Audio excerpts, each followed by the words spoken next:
మన తొలి వెలుగులో మంత్రివర్గ విస్తరణకు సంబంధించి ఒకసారి మాట్లాడుకుందాం.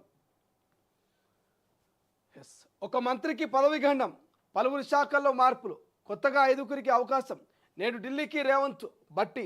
ఇక ఏఐసిసి పెద్దలతో మంతనాలు, ఏడాది పాలన విజయోత్సవాలపై నివేదిక. ఇక మంత్రివర్గ విస్తరణకు ఆమోద ముద్ర. క్యాబినెట్లో మార్పులట. పూర్తి సమాచారము ఒకసారి రెండో పేజీలో చూద్దాం. ఎస్, క్లియర్గా కనిపిస్తూ ఉంది కదా. క్యాబినెట్లో మార్పులు, ఒక మంత్రికి పదవి గండం, పలువురి శాఖల్లో మార్పులు, కొత్తగా 5గురికి అవకాశం. నేడు ఢిల్లీకి రేవంత్ బట్టి. ఏఐసిసి పెద్దలతో మంతనాలు, ఏడాది పాలనా విజయోత్సవాలపై నివేదిక. మంత్రివర్గ విస్తరణకు ఆమోద ముద్ర. రాష్ట్ర మంత్రివర్గంలో త్వరలో కీలక మార్పులు చోటు చేసుకున్నట్టు తెలుస్తోంది. ఒక మంత్రికి పదవి గండం పంచుకున్నట్టు తెలుస్తోంది. అలాగే పలువురు మంత్రుల శాఖల్లోనూ భారీగా మార్పులు చేర్పులు ఉన్నట్లు తెలుస్తోంది. సీఎం రేవంత్ రెడ్డి మంగళవారం సాయంత్రం జైపూర్ వెళ్లారు. బుధవారం నాడు వివాహ వేడుకల్లో పాల్గొన్న ఆయన నేడు ఢిల్లీకి వెళ్లి అధిష్టాన పెద్దలతో భేటీ కానున్నారు. అలాగే డిప్యూటీ సీఎం బట్టి విక్రమార్క నేడు ఢిల్లీ పర్యటనకు వెళ్లినట్లు సమాచారం. ఇద్దరు కలిసి మొదట ఏఐసిసి అగ్రనేతలతో భేటీ కానున్నట్లు సమాచారం. ఇక ఈ సందర్భంగా ఏడాది పాలన విజయోత్సవాలు, రాష్ట్రంలో పరిస్థితులపై అధిష్టానానికి నివేదిక సమర్పిస్తున్నట్టు తెలుస్తోంది. అలాగే మంత్రివర్గంలో పలు కీలక మార్పులతో పాటు కొత్త వారికి అవకాశము, ఇక అనేక అంశాల గురించి చర్చించినట్టు తెలుస్తుంది. పార్టీ వర్గాల్లో చర్చ జరుగుతుంది ప్రధానంగా దీని మీద.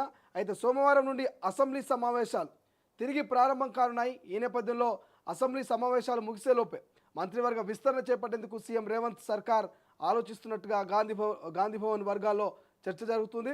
అనంతరం పలువురు కేంద్ర మంత్రులు కలిసి రాష్ట్రానికి రావాల్సిన నిధులు, పథకాలపై వినతి పత్రాలు ఇస్తున్నట్టుగా తెలుస్తోంది. ఇక నెలాఖరులోపు మంత్రివర్గ విస్తరణట. కాంగ్రెస్ ప్రభుత్వం అధికారంలోకి వచ్చి ఏడాది కావస్తుంది.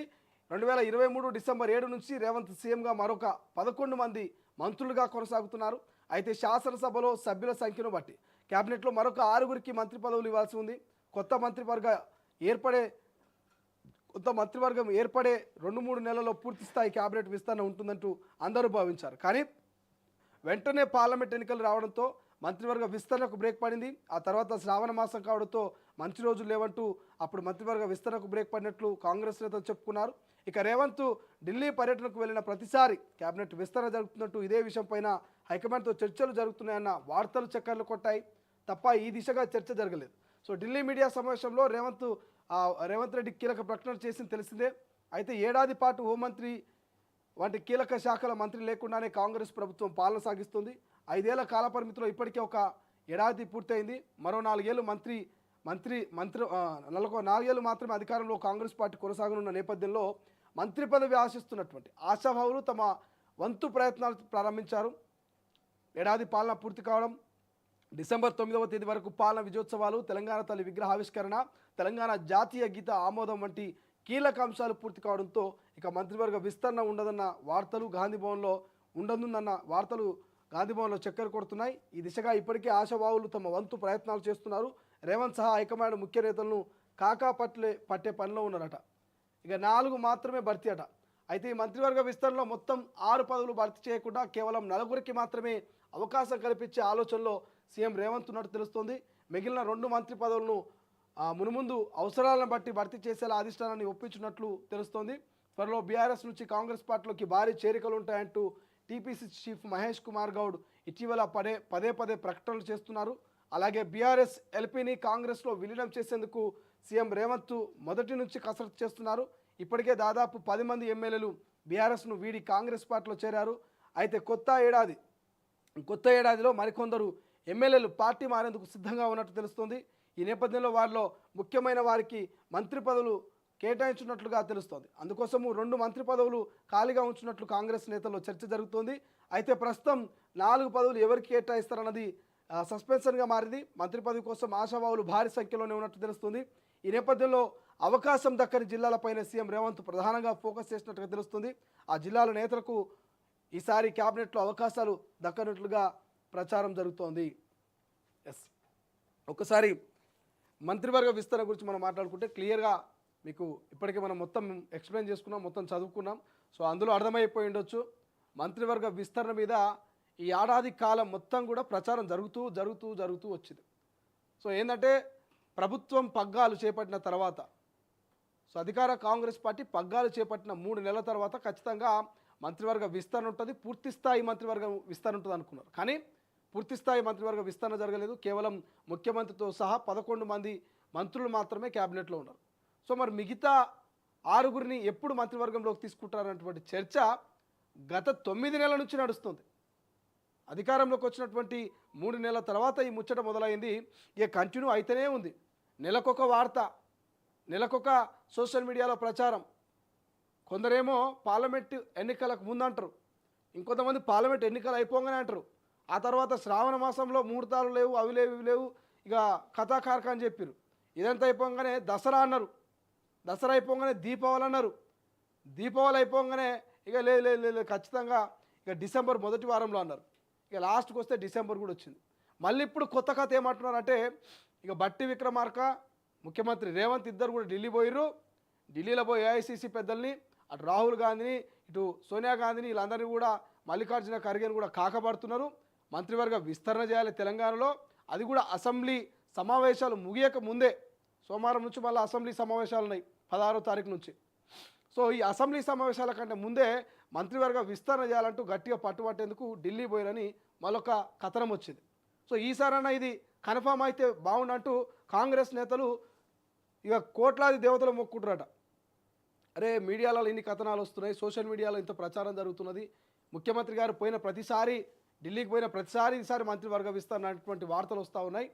సో ఈ వార్తలు గతంలో లెక్క ఫేక్ కాకుండా ఈసారి ఖచ్చితంగా ఈ వార్త కన్ఫామ్ అయితే బాగుండు తల్లి అంటూ ఇక కోటొక కొబ్బరికాయ కొడతా, 101 కొబ్బరికాయ కొడతా, ఇక 1116 చదివించుకుంటా అంటూ ఎవరైతే మంత్రి పదవిలో రేసులో ఉన్నారో, మంత్రి పదవి కోసం ఆశపడుతున్నారో వాళ్ళంతా కూడా వాళ్ళ మదిలో ఒకరొకరు ఆ దేవుళ్ళను కొలుచుకుంటున్నటువంటి పరిస్థితి ప్రస్తుతం గాంధీ భవన్ అటు కాంగ్రెస్ నేతలో కనిపిస్తుంది. సో చాలామంది ఇప్పటికే కాంగ్రెస్ మంత్రివర్గంలో కొన్ని మార్పులు జరుగుతున్నాయని ప్రచారం చేస్తూ ఉన్నారు. ఇంటర్నల్గా కాంగ్రెస్ నేతలు కూడా కొన్ని లీక్స్ ఇస్తున్నారు. ఇప్పటికీ ముఖ్యమంత్రితో సహా 12 మందితో ఉన్నటువంటి మంత్రివర్గ విస్తరణలో ఓ మంత్రికి మంత్రి పదవి గండం ఉన్నది. ఆ మంత్రి ఈ మధ్యకాలంలో అనుచిత వ్యాఖ్యలు చేస్తూ, అసభ్యకరమైనటువంటి మాటలు మాట్లాడుతూ, పార్టీ లైన్ను దాటుతూ పార్టీకి నష్టం చేకూరే విధంగా వ్యవహారశైలి ఉన్నది. కాబట్టి సో అటువంటి మంత్రిని అవుట్ చేసి ఇంకొక నూతన ఒక యువకుడిని తీసుకునే ప్రయత్నం చేస్తూ ఉన్నారు. ఒక యువ నాయకత్వాన్ని మంత్రివర్గంలోకి తీసుకొచ్చి రీప్లేస్మెంట్ చేసేటువంటి ప్రయత్నాలు జరుగుతున్నాయంటూ కూడా కొన్ని లీక్స్ వస్తూ ఉన్నాయి గాంధీ భవన్ వర్గాల నుంచి.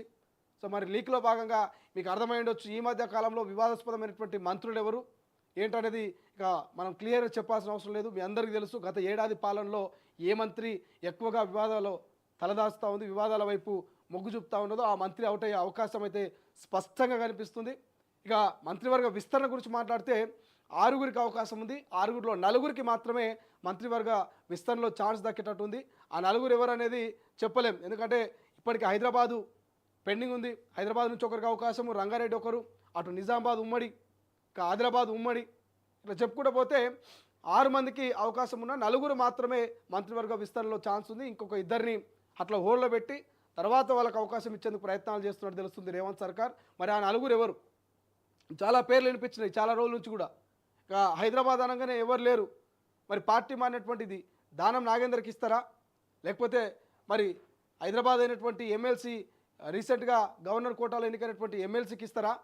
ఎవరికి ఇస్తారు మరి హైదరాబాద్లో? లేకపోతే ఇంకెవరైనా హైదరాబాద్ నేతకు ఎమ్మెల్సీ ఇచ్చి ఏమైనా మంత్రివర్గంలోకి తీసుకుంటారు అనేటువంటి చర్చ జరిగింది. ఇక రంగారెడ్డి అంటే మల్లెడ్డి రంగారెడ్డి ఉన్నాడు, అటు పరిగి ఎమ్మెల్యే రామ్మోహన్ రెడ్డి ఉన్నాడు. సో ఇట్లా చాలామంది పేర్లు వినిపించినాయి.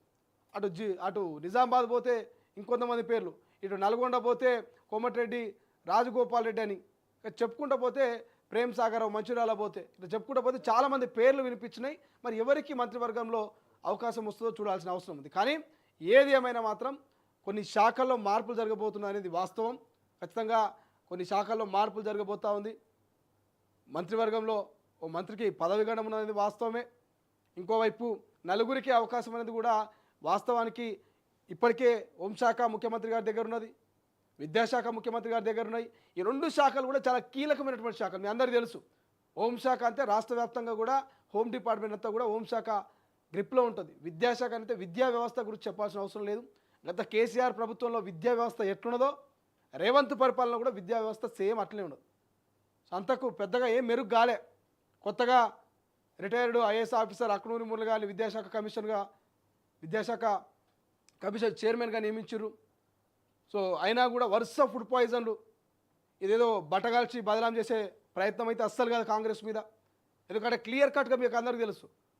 నిన్న తాండూరులో, మొన్న మహబూబ్ నగర్ నారాయణ ఖేడ్స్ వైపు, అంతకుముందు అటు నిజామాబాద్ వైపు, ఇట్లా చెప్పుకుంటూ పోతే వరుసగా ఒకసారి మధ్యాహ్న భోజనం, ఇంకోవైపు గురుకుల, ఇంకోవైపు బీసీ వెల్ఫేర్ హాస్టల్స్, ఇట్లా చెప్పుకుంటూ పోతే వరుస సంఘటనలు. పాపం పసిపిల్లలతోటి మధ్యతరగతి పేద కుటుంబాల నుంచి ఒక ఉన్నత చదువుల కోసము ఊరు ఇడిచిపెట్టి, కన్న తల్లిదండ్రులను ఇడిచిపెట్టి బతుకుదేరు కోసము 4 బట్టలు తీసుకొని, ఒక ట్రంకు పెట్టి తీసుకొని, 4 పుస్తకాలు తీసుకొని ఎక్కడో అడవులలో ఉన్నటువంటి హాస్టల్స్లలో, గురుకుల పాఠశాలలో చదువుకున్నటువంటి అమాయకపు గిరిజన, ఎస్సీ, ఎస్టీ, బీసీ బిడ్డల మీద ఇలా విష ప్రయోగాలు జరుగుతూ ఉన్నాయి. ప్రభుత్వంలో ఉన్నటువంటి మంత్రులే సాక్ష్యాలు చెప్తా ఉన్నారు. ప్రతిపక్ష నాయకులు విష ప్రయోగం చేస్తూ ఉన్నారు. పిల్లల ప్రాణాలు తీసేందుకు, పిల్లల ప్రాణాలతో రాజకీయాలు చేస్తూ ఉన్నారంటూ బహిర్గతంగా అధికార కాంగ్రెస్ పార్టీ మంత్రులు, ఎమ్మెల్యేలు, అధికార ప్రతినిధులు ఇవాళ ప్రచారం చేస్తూ ఉన్నారు. కానీ మరి దేని మీద ఇంతవరకు ఒక విచారణ లేదు. మరి నిజంగా విష ప్రయోగం జరిగితే ఎవరా విష ప్రయోగానికి పాల్గొన్నదని వాళ్ళ ఒక డేటాను వెలికితీసే ప్రయత్నం చేయట్లేదు. మీకు అందరికీ తెలిసిందే, ఉన్న 30-40 మంది నారాయణఖేడ్ వైపు, నారాయణపేట వైపు, మహబూబ్ నగర్ జిల్లాలో. సో ఈ ఘటన మరొక ముందే మళ్ళా ఇక్కడ 14 మంది 15 మంది చిన్నపిల్లలకు ఆ కిచిడి అన్నం తిని కడుపులు నొప్పి, వాంతింగు. మరి ఎంత దారుణం అంటే ప్రభుత్వము ఇలా ప్రశ్నించాలంటే కూడా మాకే సిగ్గు అనిపిస్తున్నది. ఎన్నిసార్లు ప్రశ్నిస్తాం, ఎంతగా మనం చెప్తాం. ఒకటి ఎద్దు ఉంటుంది, ఒకటి దానికి ములుగట్టకు పెట్టి ఎంత గుచ్చినా కూడా ఆ మొద్దు లెక్కనే వివరిస్తుంది. అరే పిల్లల మీద కనీసం కొంత కాన్సన్ట్రేషన్ చేయరి, పిల్లల మీద కొంత ఫోకస్ పెట్టుర్రి. ఎందుకు ఈ నాణ్యమైనటువంటి ఫుడ్ పెట్టట్లేదు పిల్లలకు? మీరేమో మెస్ ఛార్జీలు పెంచినాం, కాస్మెటిక్ ఛార్జీలు పెంచినాం, అవి పెంచినాం, ఇవి పెంచినాం, పెంచులే ఉన్న తప్ప అక్కడ కొంత ఒక్కసారి మీరు సిబ్బందిని ప్రశ్నించుర్రి, ఎందుకు ఇటువంటి వరుస సంఘటనలు పునరావృతం అవుతున్నాయంటూ. ఓవైపు విద్యా కమిషన్ చైర్మన్ అయినటువంటి అక్రూరు మురళి గారు రాష్ట్ర వ్యాప్తంగా ఉన్నటువంటి ఇటువంటి బళ్ళను తిరుగుతూ ఉన్నారు, ఆ ఫుడ్ను పరిశీలిస్తూ ఉన్నారు. మరోసారి ఇటువంటి సంఘటనలు జరగకుండా చూసుకుంటామని చెప్తా ఉన్నారు. అయినప్పటికీ మళ్ళీ పునరావృతం అవుతుంది. ఒకసారి దీని మీద రాష్ట్ర ప్రభుత్వం ఇప్పటికైనా ఆలోచన చేయాల్సింది కోరుతా ఉన్నాం. ఇంకోవైపు ఇక విద్యాశాఖ, హోంశాఖ లేరంటూ ఇప్పటికే బీజేపీ, బీఆర్ఎస్ ఎడ్డేవ్ చేస్తూ ఉంది. కాబట్టి సో ఎంత వీలైతే అంత తొందరగా హోంశాఖ మంత్రిని, విద్యాశాఖ మంత్రిని నియమించాలని చెప్పి ప్రధానంగా డిమాండ్ వస్తుంది. కాబట్టి మరి ఆ విషయంలో రాష్ట్ర సర్కార్ ఏం నిర్ణయం తీసుకుంటుందో చూడాల్సిన అవసరం ఉంది. బట్ ఏదేమైనా మాత్రము సో ప్రధానంగా మనకు ఎక్కువగా కనిపించేది ఏంటంటే ఇక్కడ మంత్రివర్గ విస్తరణ మీద చాలా వరకు చర్చ జరుగుతూ ఉంది. మంత్రివర్గ విస్తరణ ఇవాళ వస్తుంది, రేపు వస్తుందని చెప్పేసి సో చర్చ జరుగుతూ ఉంది. కాబట్టి సో మరి మంత్రివర్గ విస్తరణ విషయంలో మాత్రం రాష్ట్ర ప్రభుత్వం నిజంగానే కొంత ఆలోచన చేయాలి.